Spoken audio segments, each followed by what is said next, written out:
शशि शेखर जी, यहाँ पर पीएम कह रहे हैं कि वोटर ने इसी साजिश को अब पकड़ लिया है और इसी के कारण ये कांग्रेस पार्टी जो है उसकी हार हुई है। इसका आप कैसे विश्लेषण करते हैं?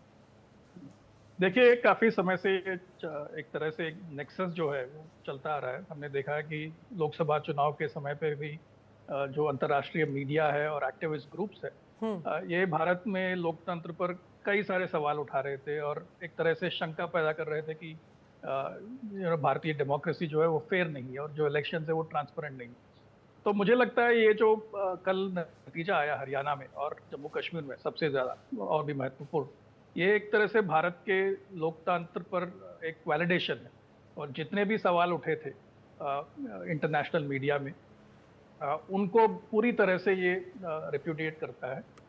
और प्रधानमंत्री जी ने जो बात कही है कि ये जो इकोसिस्टम है, ये आई थिंक बहुत ही ज़रूरी बात है, क्योंकि हमने देखा अभी जब हाल ही में प्रधानमंत्री विदेश यात्रा पर गए, यूनाइटेड स्टेट्स में गए थे, तब भी हमने देखा कि एक तरह से एक माहौल पैदा किया जा रहा था भारत को लेकर। अभी अभी कल ही मैंने जब मालदीव्स के राष्ट्रपति भारत में आए, तब मैंने देखा कि फिर से इंटरनेशनल मीडिया में एक तरह से भारत की डिप्लोमेसी को लेकर सवाल उठाए जा रहे हैं। तो ये जो इकोसिस्टम है ये बहुत एक्टिव है और ये हर कदम पर भारत के जो प्रगति है, जो विकसित भारत का जो एजेंडा है प्रधानमंत्री मोदी जी का, इसको रोकने के लिए एक कंस्पिरेसी की तरह ये लोग काम करते हैं। और अब हमने अभी देखा कि जो बांग्लादेश में जो जिस तरह के सर्कमस्टांसेस पैदा हुए हैं, इसमें भी क्लियरली ये जो एक्टिविस्ट ग्रुप्स है इनका रोल बहुत ही साफ दिखाई दे रहा है। जी, शशि शेखर जी, यहाँ पर देश के 5 बड़े एनजीओस को लेकर भी हाल ही में खबर आई, जिसका भी हम जिक्र भी कर रहे थे। एनजीओस को विदेशी फंडिंग हो रही है और ये एनजीओ आपस में जुड़े हुए हैं और ये मिलकर अदानी, जेएसडब्ल्यू जैसे जो बड़े बिजनेस घराने हैं उनके खिलाफ मुहिम चला रहे हैं, भारत की जो ग्रोथ स्टोरी है उसमें बाधा डाल रहे हैं।